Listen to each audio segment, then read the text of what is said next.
For the very first time ever in history, our kids were expected to have shorter lifespans than us, their parents, all due to diet and lifestyle-related diseases. Now, that is alarming, and yet, guess what? We can control what we put in our mouths and how we live. We just have to have the know-how. This is Next Level Health. I'm your host, Dr. Melinda Ring, Director of the Osher Center for Integrative Health at Northwestern University.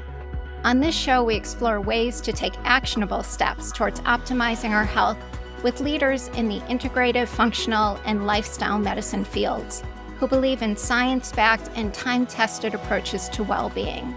Let's take your health to the next level.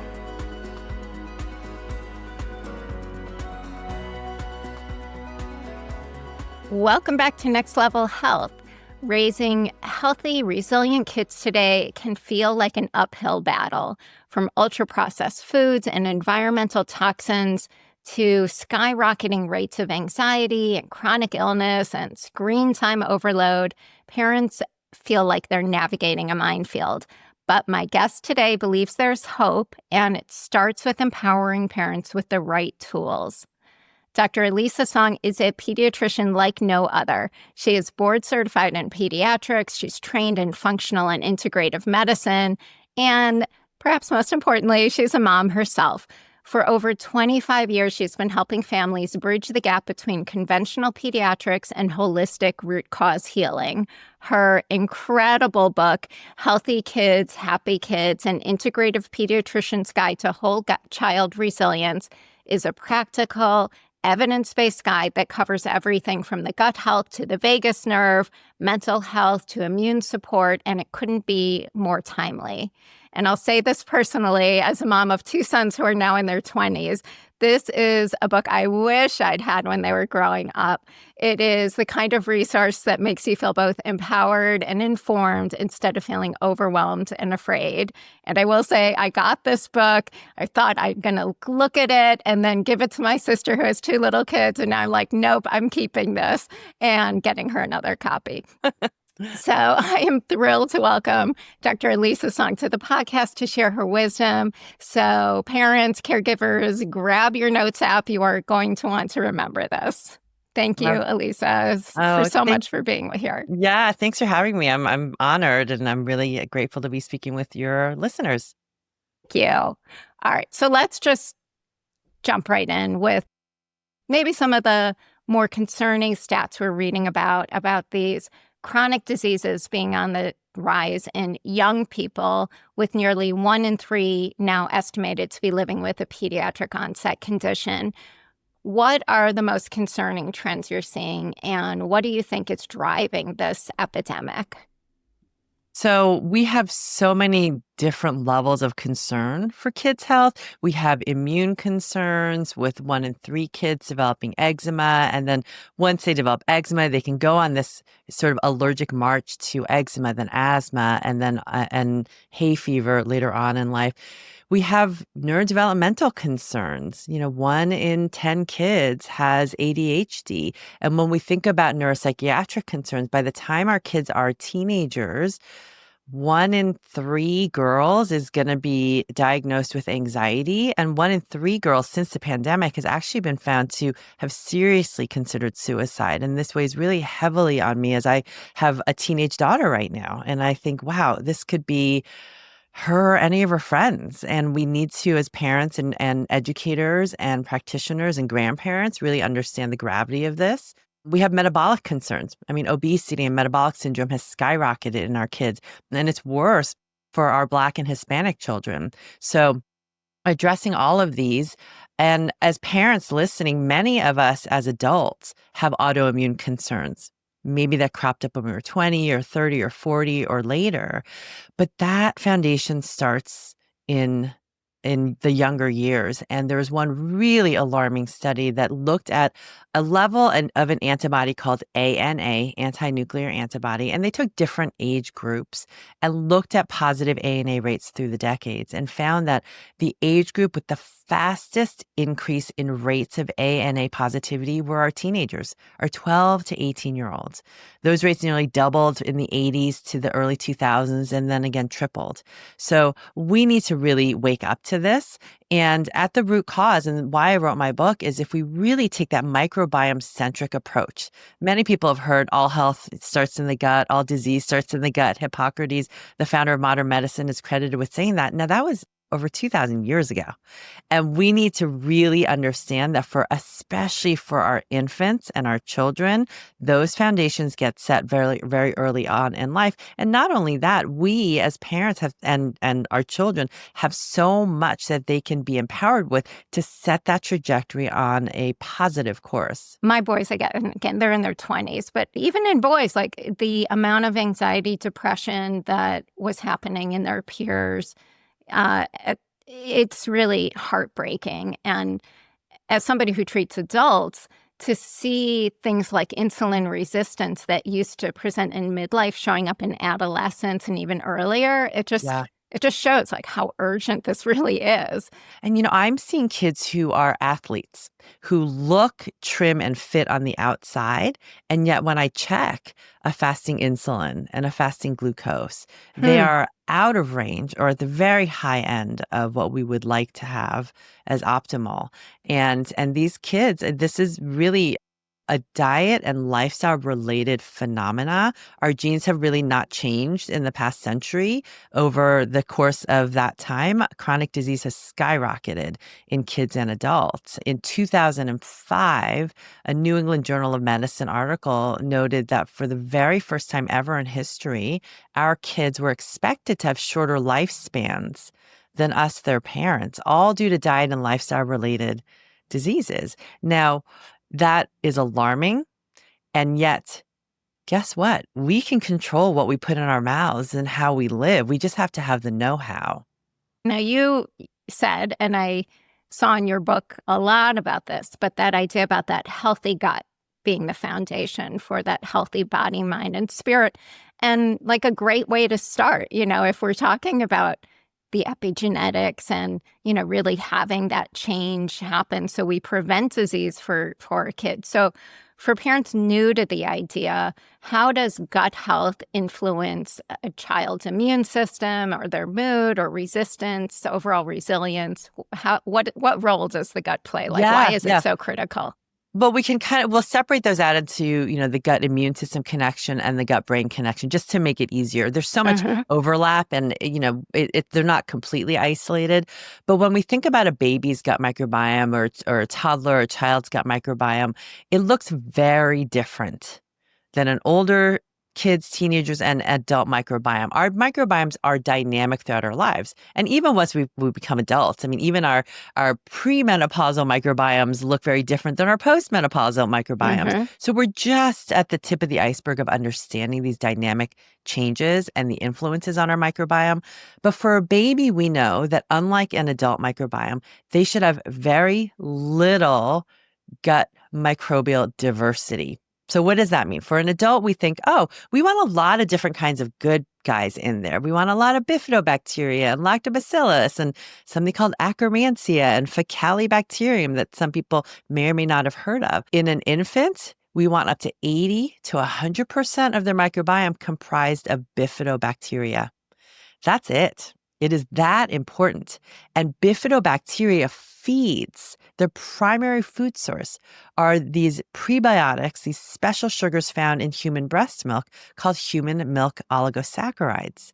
Now, there was a recent study that came out earlier this year. It was a baby biome study that found that in cesarean section babies and even vaginally birthed babies, 3 out of 4 of those babies had insufficient or undetectable levels of bifidobacteria in their gut microbiomes.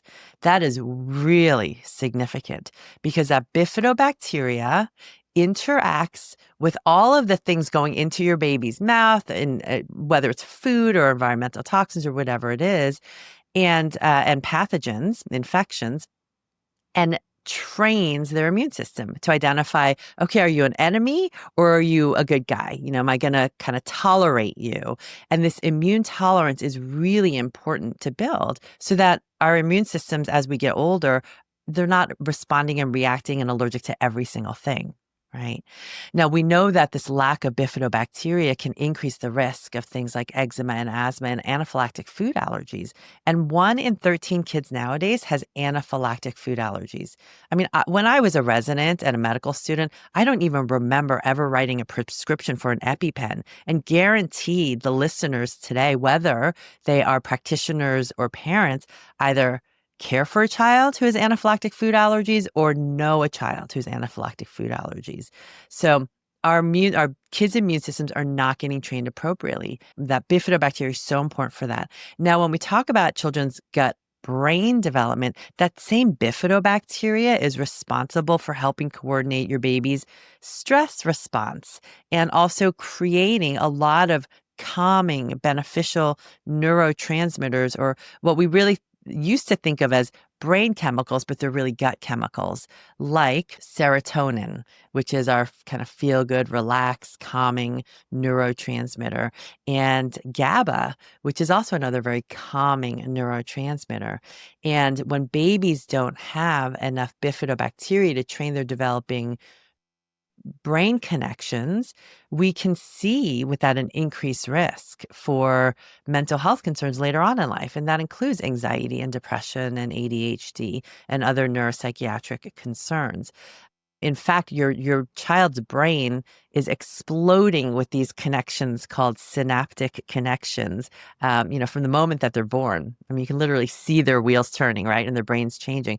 Well, that actually mirrors this explosion in development and progression of their infant microbiome. And if their microbiome doesn't develop in the appropriate way, we can have downstream later on increased risk for the concerns that we're trying to prevent. So the best prevention in life would be to start all babies off with an optimal gut microbiome. Well, what if my kids are already teenagers or they're in their 20s or I have adult children?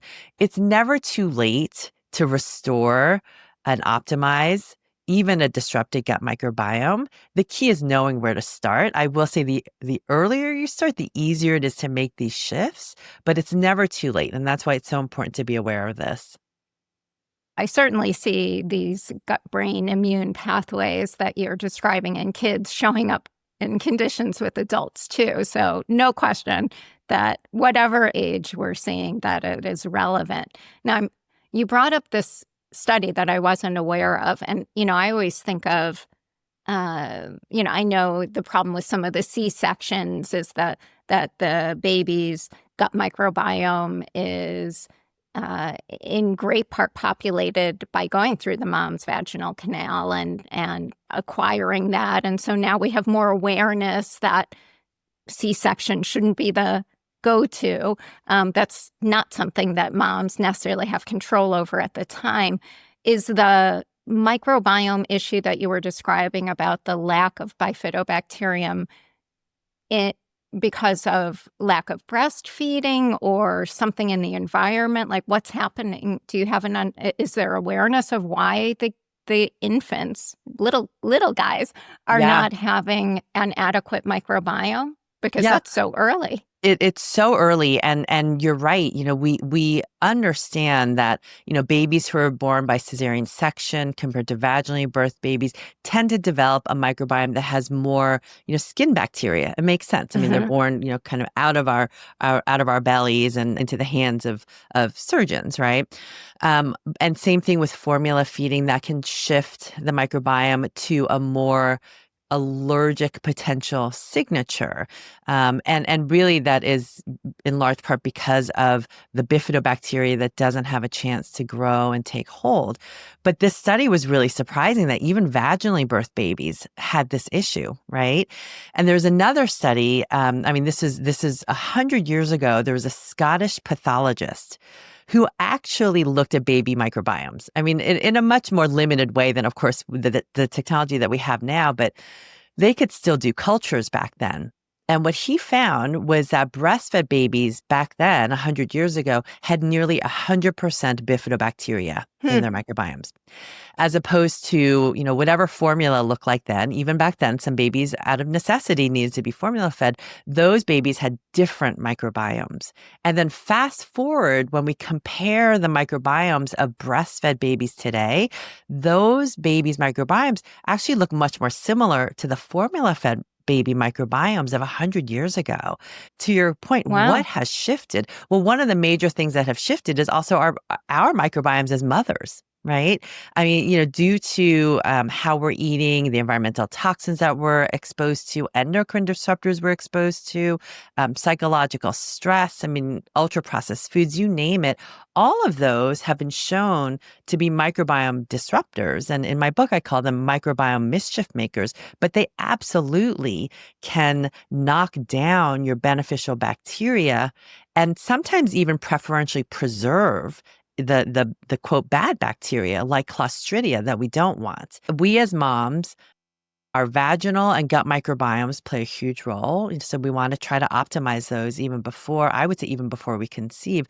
Dads Hmm. don't get off scot-free though, right? There's even literature now. I mean, most of these are animal studies, but literature finding that the state of dad's microbiome before conception influences birth outcomes, things like birth weight, and even postnatal complications and mortality. So we understand now the role of the microbiome in that epigenetic priming that occurs even before babies are conceived. So if we can move way upstream and ideally, optimize both parents' microbiomes and mother's gut and vaginal microbiome before conception, and then really nurture and nourish that mama during pregnancy to maintain the healthy microbiome, and support vaginal birth and breastfeeding and skin to skin and all the things that would be,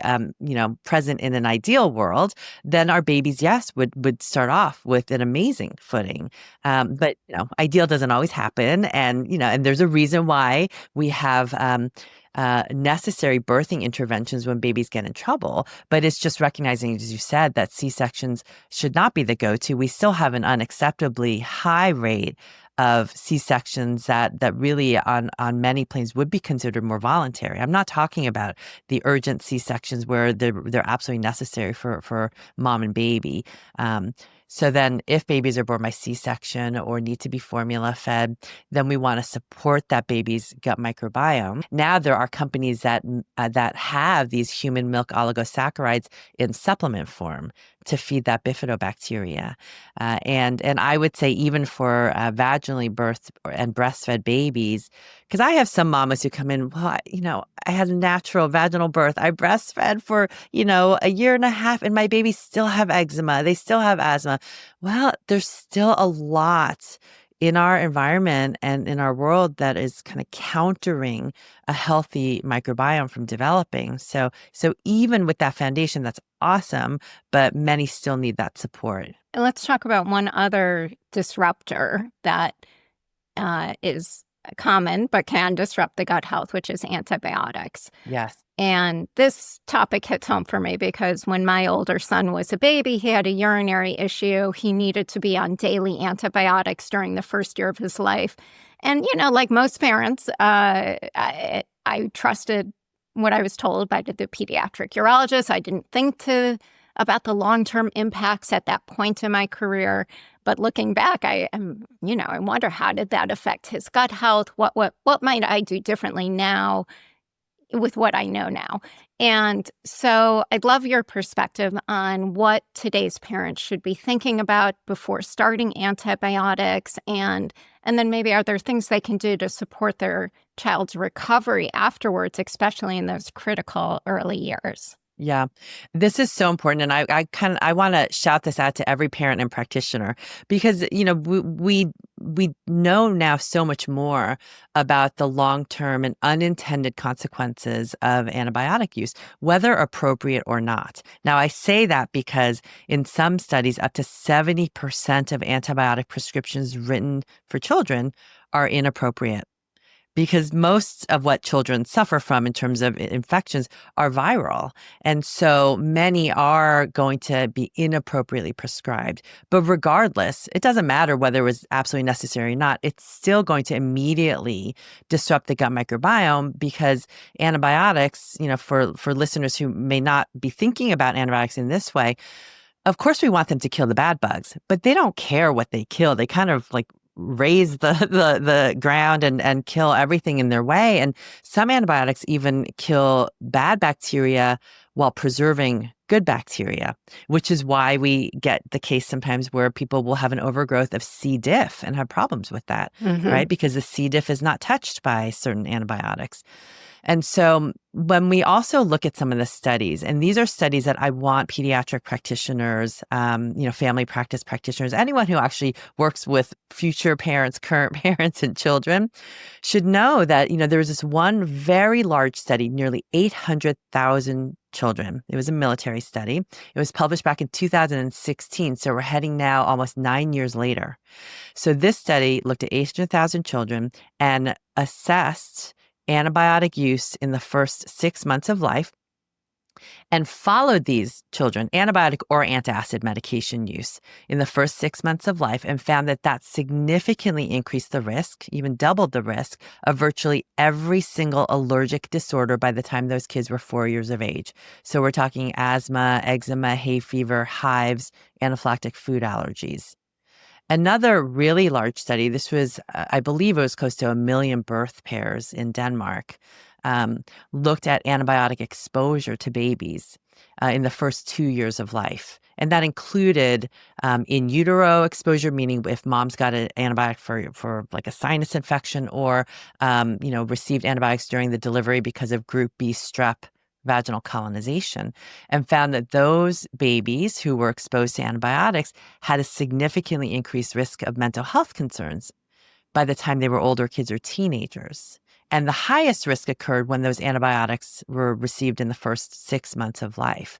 Now, we know this even from adult studies. In fact, in adult studies, we can see there's an increased risk of depression and anxiety after antibiotics. With this huge rise in anxiety and depression, if we can trace back, oh, actually, I did have antibiotics last year, and then all of a sudden I'm feeling more anxious than I used to. Well, that's because the gut microbiome has been disrupted. And so if we as practitioners understood that, even when we need to prescribe antibiotics, I'm not saying don't prescribe necessary antibiotics. What I am saying, be mindful about it and help support and educate your patients to recover their gut microbiome. And like I said, for parents listening, I mean, your son was on antibiotics the first 2 years of life, and that's what we did, right? I mean, he Yeah. had to Yeah. because we don't want him to get a urinary tract infection or a kidney infection as a baby. My daughter at 2 weeks of age, itty bitty baby, developed a urinary tract infection. And my son at, 5 weeks of age developed strep. Now, strep throat was going around. We went to a family wedding and he didn't get strep throat because babies don't usually present with that. He had strep, like pus coming out of his ear, God. and that grew out strep. And so, of course, I'm going to give antibiotics. I did cringe a little bit, but I knew, okay, I absolutely need to do this. Now, I was fortunate enough to know, all right, this is going to set their microbiome back a little bit. Let's do everything we can to support their microbiomes. But even if now, I mean, at 15 and 14, if I were looking back and they were having issues, I would know, okay, let's look at their gut microbiome. So, Yeah. Yeah. Right. We certainly have to say, like, we have compassion for us yeah. as we are as parents, and we do the best we can. And there, like you said, it's never too late. So moving into then the restoration of the gut. As someone who teaches culinary medicine, I have to say I drooled over your recipes. You call them recipe hacks in your book, and wow, there's so many homemade fermented foods. I can only imagine what your kitchen looks like. Um, I'm curious, how do you find that kids react to the tanginess of these fermented foods? Are they, because they're a little bit of an acquired taste. It definitely is an acquired taste, right? I mean, my kids right now, they're 15 and 14. We brew our own kombucha. And for those of you who are familiar with kombucha, that's made with a combination usually of black or green tea and sugar that feeds this beautiful round, round living organism called a SCOBY, which I mean, I think brewing kombucha is one of the most fun things you could ever do. We also brew our own Jun, which is similar, but it uses honey instead of sugar. But that same SCOBY and with green tea, and so they've gotten used to that tanginess of kombucha because some people, even when they first drink kombucha, either they gravitate towards the ones that are super sweetened, and lots of sugar and fruit juices added to it, or they just don't like that tanginess. So now they've gotten used to it, and in the book, in my book, you can see you can actually ferment so many different things. I mean, my I know, mind, so many. so many. I mean, my mind was blown when I went to one of our local farmers market. There is a company called Wise Goat Organics, and she ferments. Of course, cabbage with lots of different sauerkrauts and vegetables and kimchi. But she had a fermented salsa, and that got my mind thinking, oh my gosh, if you could ferment salsa, you could probably ferment any condiment, and you actually can. It just gives it a little bit of a tangy flavor, but what a way if you're. I mean, how many kids love ketchup, right? I mean, my son Yeah. were like, okay, you're gonna have some ketchup with your French fries, not the other way around, and using that as a vehicle to scoop in as much ketchup as possible, right? I certainly am not going to say that our family is perfect, and I definitely cringe sometimes when my kids are out with their friends and some of the choices that they make, but they know, and I know it comes back because I have kids who are now have graduated my practice and are in college, and they read parts of my book, and they've written me and said, Dr. Song, I chose this package. I know I'm buying packaged foods, but I chose this at Trader Joe's to make, and making really those good choices. There's one other topic I wanted to talk about and focus a little bit on because you have a whole section on the vagus nerve, calling it the bridge between the gut and the brain and the key to a kid's resilience. So maybe just a really short overview of how that important nerve influences health and what are some ways that parents can help their children strengthen their vagal tone. Yeah. So the vagus nerve is such an important topic. And how I explain it to kids in the office is we have two kind of the automatic nerve systems in our body that we don't have that much control over. So we have the sympathetic part of our autonomic nervous system that activates when we're getting ready for something. Some kind of a stress, even if it's a good stress, right? Even if it's going to Disneyland the next day, but it gets your heart pumping, your pupils dilated. And when we were way back when we were cavemen, it got us ready to fight or to flee, right? We have the balancing part because, when the saber-tooth tiger is no longer there, we need to be able to calm that down. And so then we have this other balancing part called the parasympathetic nervous system, which is ruled by the vagus nerve, that helps us rest, heal, and digest. And we need that balance. Problem nowadays is we are stuck in feeling like we're constantly fighting or running from the saber-toothed tiger. Every little thing. We're late to school. We have a school project. There's a mean text from your friend. You didn't do well in your soccer tournament. Whatever it is, right? So we're constantly running or freezing or fighting, right? And so our vagus nerve here in the parasympathetic doesn't get any exercise. And it is this vagus nerve that we need for a healthy brain and a healthy gut microbiome. When we think about the vagus nerve, it's from the same root as the word vagabond, which means wandering, right? And so the vagus nerve wanders from the brain all the way down your body and touches every internal organ in your body. Most importantly, your gut. Right. And it's a two-way street of communication. So your gut communicates with your brain via the vagus nerve. Your brain communicates with your gut via the vagus nerve. 80% of that communication is from the gut to your brain. So when we think about calling the gut our second brain, I would say we really want to flip that because so much of how we feel and sense the world, whether we feel danger or threat, and our mood and our social connection is dictated by the microbes we have in our gut. And if we have healthy, beneficial microbes, we can more easily feel calm, connected, get into that parasympathetic state. If not, if we have the wrong kind of bugs, they produce these compounds.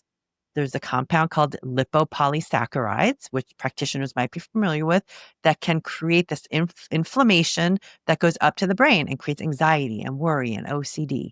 And so the vagus nerve is that central communication point. Now, the fascinating thing is if we can train our vagus nerve, as you said, increase our vagal tone, like give it more muscles, then that actually helps support a healthier gut microbiome in children. And this really occurs even independent of what they're eating. So for parents who are thinking, well, my kids only eat 5 things and it's the same 5 things every single day. I don't know if I can change their diet and that's causing more stress. Well, then don't start there. Start with the vagus nerve, because if you start with the vagus nerve, you can shift your child's microbiome. Your microbiome actually influences your taste preferences. So we can start to see the shift in what your child craves because now they're no longer feeding just the bad guys in there. And we don't have a lot of ways to control our vagus nerve, except one way that we do have is our breath, right? That's why chapter 5 is called Breathe in my book. Because when we slow our breath down, really focus mindfully on inhaling slowly with our diaphragm, feeling that balloon in our belly while keeping your shoulders down slowly. And then we exhale slowly. That slows your heart rate down and makes your heart rate more variable. So when you're in a stress state, if you were to feel your pulse, you would feel, okay, it's pumping fast, blood pressure's up, and it's kind of steady no matter when you're breathing up or down. It's just the same rate. When we're in a calm state, like when we meditate, when we're laughing with and hugging our kids, when we're walking in nature, when we take a slow breath in, the heart rate should increase. And as we exhale, the heart rate slows down. There's a variability that is normal. And that's why a lot of people who are now, these wearables are very popular, Apple Watch or an Aura Ring or your Whoop band. They measure heart rate variability, or HRV, because that is one of the best predictors of current and future health. And when we can balance a healthy HRV with a healthy gut microbiome, then that's the recipe for having a resilient brain, resilience against life's stressors that are inevitable, and really feeling more calm and content and happy. Not in a hedonistic, I just want immediate gratification way, but in a truly like fulfilled way.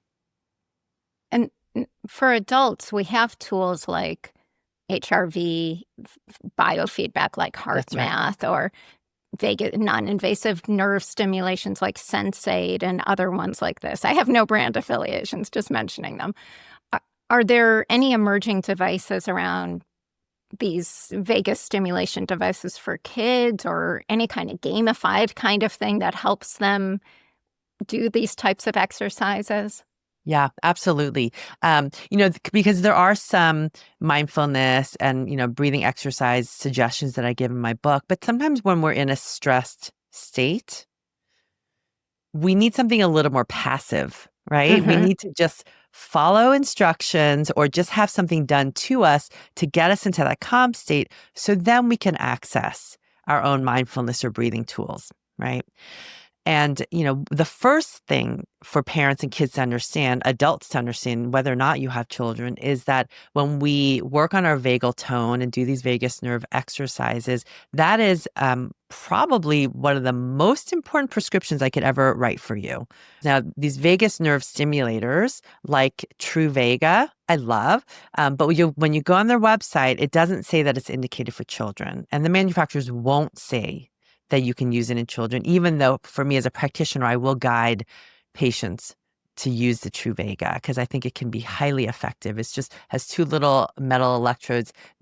Part of your vagus nerve just runs behind your ear down your neck, and it just directly, literally stimulates your vagus nerve. But heart math, which is as you mentioned, I love heart math for children too, where you just look at this expanding rainbow and contracting Mhm. rainbow. That as it expands, you slowly inhale, pause at the top, and then as it contracts, you slowly inhale. So you take your conscious brain out of it. You're just looking at this circle. And that can help kids immediately get into that state of coherence or good heart rate variability. I love heart math for kids. Tapping, if anyone's done emotional freedom technique where you tap and you're saying these affirmations, there are guided taps that kids can do that are brief and meant for kids on the Tapping Solution app. And even if you don't believe it, if you just tap these acupressure points, you will improve your heart rate variability. So that's another tool. I'm wearing one device right here. Again, no affiliations with the company. I just love it. It's called the Apollo Neuro. And so this had little vibroacoustic sensations. So you can hear and feel the vibration, and it's set to different frequencies that can either stimulate calm or focus or help with sleep.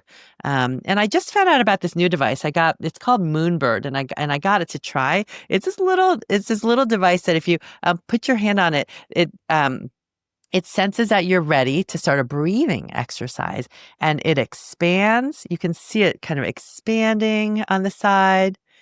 And then as you hold up at the top, then it'll slowly start to contract and you exhale. So it's another way, take your conscious mind out of it. Just follow the expansion and the contraction. And this absolutely, kids can use. So I love giving parents and kids some external tools while working on those internal tools, because when they're at an exam, they may not be able to look at their phone to do heart math, right? Or, before a soccer game, if they forgot their Moonbird or their Apollo, they still know, okay, I can do these breathing or visualization techniques to get back into that state. Is there one final piece of personal wisdom that you'd like to share with our listeners, something that they can take with them today to help their families thrive? I will say for parents, listening or reading the book, my goal is to take the overwhelm out of things. It's not so that you start everything at once. It's just to take one step. And if you're already reading and thinking, oh, I'm further along than I think, I'm already eating a microbiome centric diet, and we're not eating ultra processed foods. Well, see how else you can move the needle, just one step at a time. And I do really, really believe that it should be a family affair. Even if you have one child who is having some health concerns, by really creating microbiome magic for the entire family, we can see everyone's health and mood and mental health just up level. So really do yourself a favor too as you're going through all of this. Do embody the same principles as you're working so hard to do for your kids, because your health really matters. Thank you. Thank you so much, Dr. Song. That was really just a powerful and hopeful conversation. So, to listeners, if you're a parent, if you're a grandparent, or a caregiver feeling overwhelmed by the complexities of modern childhood, I hope that listening to today's episode with Dr. Elisa Song reminded you that healing and resilience are possible, and you can start with small, intentional steps. And again, I cannot recommend her book more. It is a true guidebook for raising whole children in a not so whole world. And I recommend her for anyone who has a hand raising kids in today's confusing world of options. So if you found this conversation helpful, don't forget to subscribe, rate, share this episode with somebody who could use a little support on their parenting path. And until next time, stay curious and keep aiming for your next level health. Thank you for joining me on this episode of Next Level Health. I hope you found some inspiration and practical insights to enhance your wellness journey. Don't forget to leave a comment on YouTube or review on Apple Podcasts. I'd love to hear your thoughts and suggestions for future topics or speakers. Be sure to follow Next Level Health with me, Dr. Melinda Ring, as we continue exploring the path to healthier, happier lives together.